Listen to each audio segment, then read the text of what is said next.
মা বাবার অবহেলাকারীকে মহানবী সাল্লাল্লাহু আলাইহি ওয়াসাল্লাম এর অভিশাপ। পৃথিবীতে মানুষ যাদের ঋণ কোনো দিন শোধ করতে পারবে না, তারা হলেন মা বাবা। সন্তান যখন নিজের অস্তিত্ব সম্পর্কেও সচেতন নয়, তখন মা তাকে নিজের রক্তমাংস দিয়ে গড়ে তোলেন।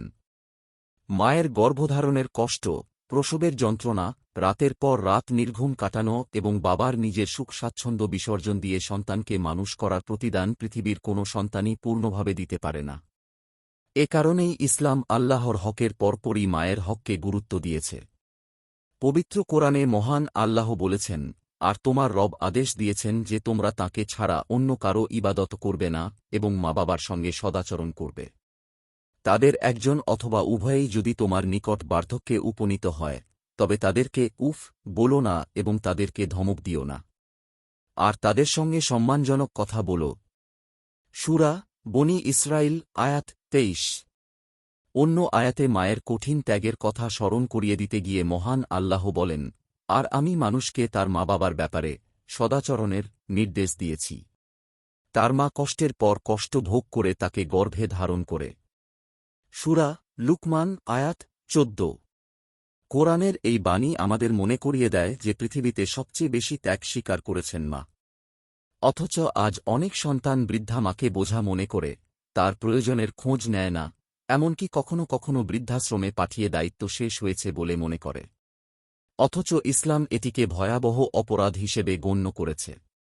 হাদিস শরীফে এসেছে, আবু বকর রাদিয়াল্লাহু আনহু থেকে বর্ণিত, মহানবী সাল্লাল্লাহু আলাইহি ওয়াসাল্লাম একদা 3 বার বললেন, আমি কি তোমাদের সবচেয়ে বড় কবিরা গুনাহগুলো সম্পর্কে অবহিত করব না? সবাই বলেন, হে আল্লাহর রাসূল, অবশ্যই বলুন।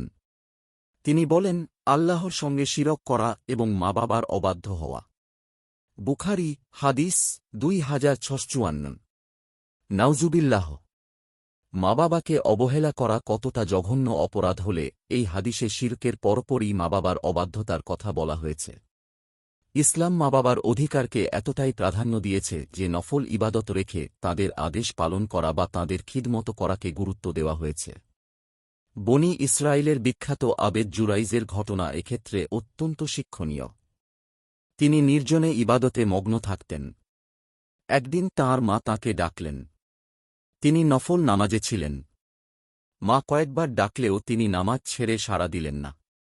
এতে মা কষ্ট পেয়ে বললেন, হে আল্লাহ, তাকে মৃত্যু দিও না যতক্ষণ না তাকে ব্যভিচারিণীদের মুখোমুখি করো। মায়ের এই কষ্টের পরিণতিতে জুরাইজ ভয়াবহ পরীক্ষার সম্মুখীন হন। এক ব্যভিচারিণী নারী তাঁর বিরুদ্ধে অপবাদ দেয় যে তার গর্ভের সন্তানের পিতা জুরাইজ।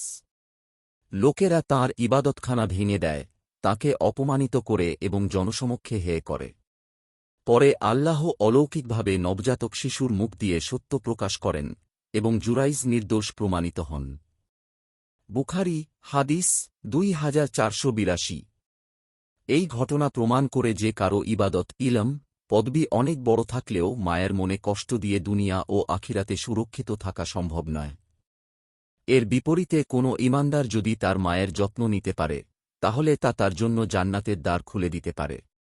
কেননা হাদিস শরীফে এসেছে, মায়ের পায়ের নিচে সন্তানের বেহেশত। নাসাঈ হাদিস 3104। অর্থাৎ যে সন্তান মায়ের সেবা করবে তার জন্য জান্নাতের পথ সহজ হবে।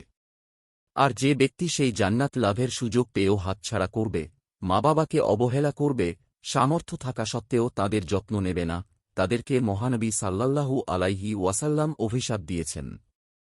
তারা সেই অভিশাপের আগুনে ছারখার হয়ে যাবে। আবু হুরায়রা রাদিয়াল্লাহু আনহু থেকে বর্ণিত, রাসূলুল্লাহ সাল্লাল্লাহু আলাইহি ওয়াসাল্লাম বলেছেন, সে ব্যক্তির নাক ধূলিমলিন হোক, সে ব্যক্তি ধ্বংস হোক, আবার সে ব্যক্তির নাক ধূলিমলিন হোক, আবার তার নাক ধূলিমলিন হোক। জিজ্ঞেস করা হল, কার হে আল্লাহর রাসূল সাল্লাল্লাহু আলাইহি ওয়াসাল্লাম?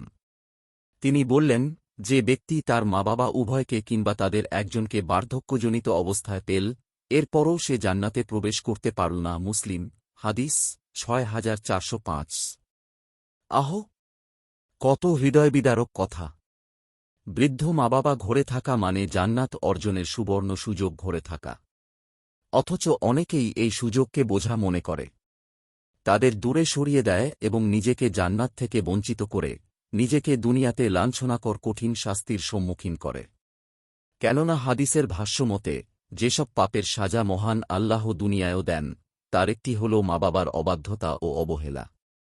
মা বাবার অবাধ্যতার আরেকটি ভয়াবহ দিক হল এর শাস্তি শুধু আখিরাতে নয়, দুনিয়াতেও আসে।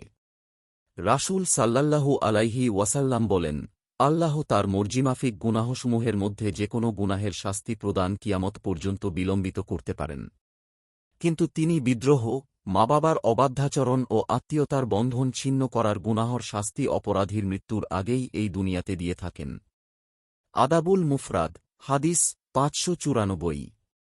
ইতিহাস সাক্ষী, যে সন্তান মায়ের চোখের পানি ঝরিয়েছে তার জীবন থেকে বরকত উঠে গেছে, আর যে সন্তান মায়ের দোয়া অর্জন করেছে আল্লাহ তার জন্য এমন দরজা খুলে দিয়েছেন যা সে কল্পনাও করেনি।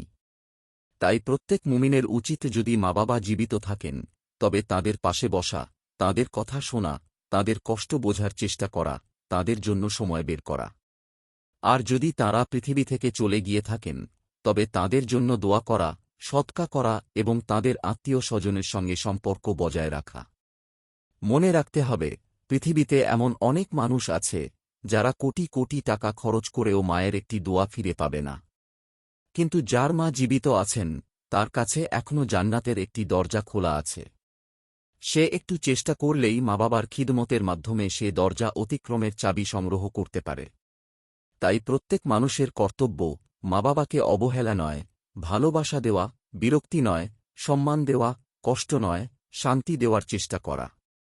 কারণ মা বাবার সন্তুষ্টির মধ্যেই রয়েছে আল্লাহর সন্তুষ্টি, আর মা বাবার চোখের পানির মধ্যেই লুকিয়ে থাকতে পারে দুনিয়া ও আখিরাতের অকল্যাণ। মহান আল্লাহ আমাদের সবাইকে সেসব অকল্যাণ থেকে রক্ষা করুন। মহানবী সাল্লাল্লাহু আলাইহি ওয়াসাল্লাম এর অভিশাপ থেকে বাঁচার তৌফিক দান করুন। আমিন। আপনার একটি শেয়ার হয়তো কারো জীবন বদলে দিতে পারে। সাদকায়ে জারিয়া সওয়াব পেতে ভিডিওটি শেয়ার করুন।